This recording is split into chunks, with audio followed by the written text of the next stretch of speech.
Looking for your daily fix of sports talk without having to pay for it? GSMC Sports Network is available on YouTube. Just search GSMC Sports Network.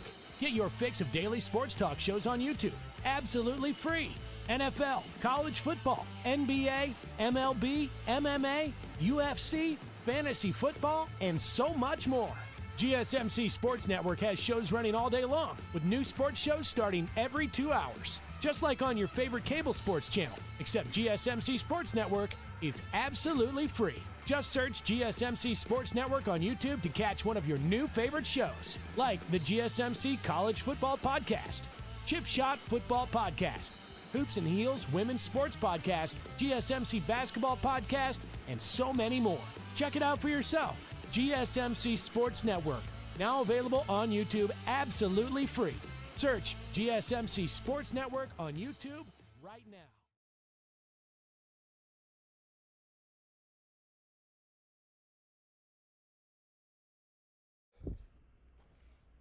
Welcome back to the GSMC Dead Ball Sports Podcast, hosted by GSMC Sports Network. I'm your host, Nolan Jamber. First two segments, we talked about the NBA. We talked about the future of the NBA, the future of the Lakers, and the future of LeBron James. Talk about that. Last segment, we recapped the Kia Most Improved Player who won it last night. It was Dyson Daniels. Congratulations to him. This segment, top names in the 2025 NBA Draft and where they might end up going. Segment 4, we're talking about the 2-game playoff games tonight. And segment number 5, the last one, Jordan Travis medically retiring. We'll talk about that. So let's get into this topic for the day. Third topic, top names in the 2025 NBA Draft. Well, the NBA Draft is right on the corner. I say that in perspective that, it's only about 2 months away. Yeah, I believe it's in June or July. I forgot when the draft actually is, the exact date. But it's in the summertime. It's right around the corner. And this draft, the class is stacked. There's just some really good players in this draft class that are going to make immediate impacts on whatever team they go to. Immediate impacts.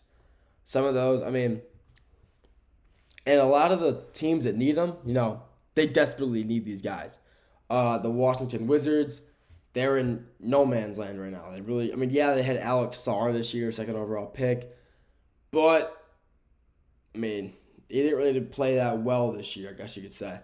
He did play good, don't get me wrong, but when you're a second overall pick and not even top 5 in the Rookie of the Year voting, it's pretty bad. It's not really good. That's not a good look, I guess you could say.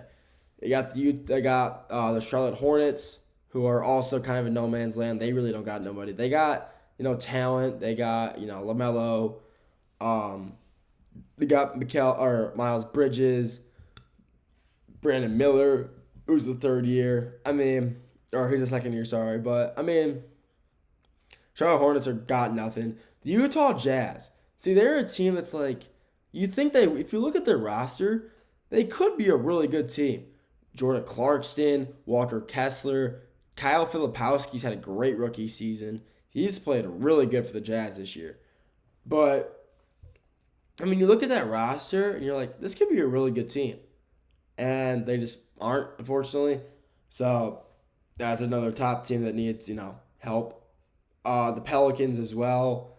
The Pelicans are a good team when they're healthy, but they did, trade away Brandon Ingram to the Raptors, who hasn't even played a single game yet because of injury.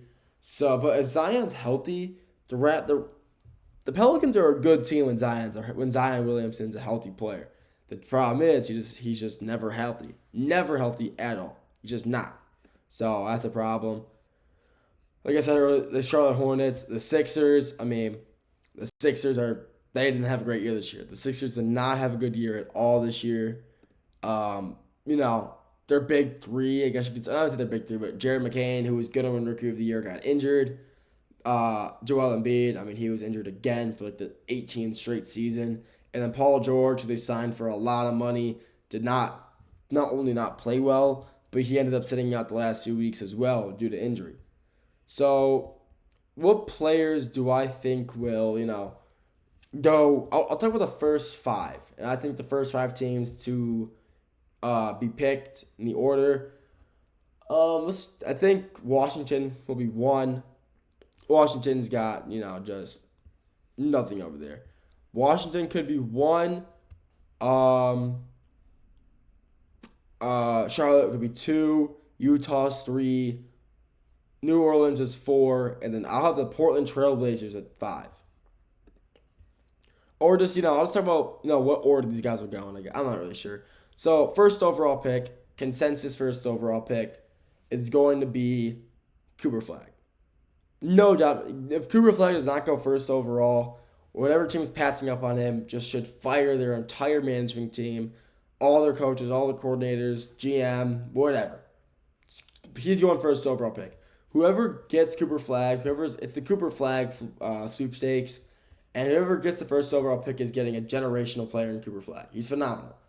Who will that be? Like I said, I believe it will be the Washington Wizards. So they'll be getting a pretty good core. Chris Middleton, believe Marcus Smart is now there in Washington as well. Alex Sarr, Jordan Poole, Jordan Peele. I was thinking about that new movie he's dropping soon. Looks good, by the way. But Jordan Poole and then Cooper Flag, that's a really good starting 5. On paper, that's a great starting 5. Jordan Poole at the 1, Smart at the 2. Yeah, we got Smart at the 2, Chris Middleton at the 3, Cooper Flag at the 4, and then Sarr at the 5. On paper, that's a good starting 5. Maybe take out maybe put Sadiq Bey in there. Sadiq Bey is a very underrated player. Also for a Piston, so I love him. But very underrated player. He needs more minutes. But Cooper Flag, like I said, he's going to be the first overall pick. He's going to whatever team gets first overall pick. No doubt in my mind. Another player who will probably go second overall. Either both kids out of Rutgers, Dylan Harper or Ace Bailey. Both just phenomenal players. Dylan Harper, guard, only 19 years old, out of Rutgers. He averaged 19 points, almost 20 points a game and 4 rebounds. Great player overall. Dylan Harper is the best guard in this draft by far. Cooper Flag, he's not a guard. He's a forward. Even though it's only a 3-inch difference between them two, Dylan Harper's a 6'6 guard, but he can really do it all. He's an absolute beast. It's actually kind of surprising that the Rutgers didn't make March Madness this year with Dylan Harper and Ace Bailey. 2 of the best players in college basketball this year didn't make it. Didn't make March Madness. Very surprising. But Dylan Harper, he's probably whatever team needs a guard, they're taking him. So I think if the Jazz are number 2, they'll end up taking him because Dylan Harper is Jordan Clarkson's a great player, but he's more of a shooting guard, and Dylan Harper could be either run their 1.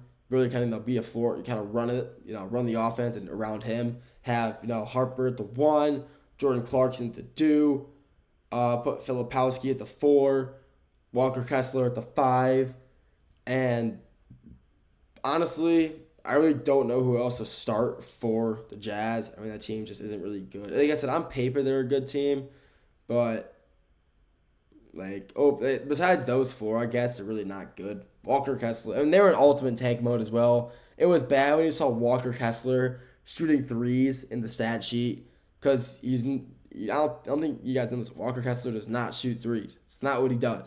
So it was halfway through the season, and they gave him the green light to shoot. So they're in the dumps when that's going on. The next overall pick, honestly, I think it will be, let's say, whoever team is third and also needs, a forward, if they need a forward, it's going to be Ace Bailey. I think the 2 Rutgers kids go back-to-back. They're both just so good. Ace Bailey is also 18. He's a forward out of Rutgers as well, combining, their skill, him and Dylan Harper's skill, absolutely phenomenal players. Both just so young, both 18, and they're both just absolute freaks of natures. Or actually, no, Dylan Harper's 19, but whatever. Average 18 points a game. He is going to be an excellent player in the NBA. Whatever team needs him, he's going to fill in the role just perfectly. He's going to fill the role that they need him to fill as, the wing guard or wing slash like forward player. He averaged, like I said, 18 points a game on pretty efficient shooting, around like 43 or 46% shooting, almost 50% shooting. 34%, about 35% from three. I mean, he can really do it all. Ace Bailey is, everybody nowadays, all these players nowadays are able to hit threes consistently, but he does it a lot better. I mean, shooting 45% from the 46%, if you want to round up or whatever.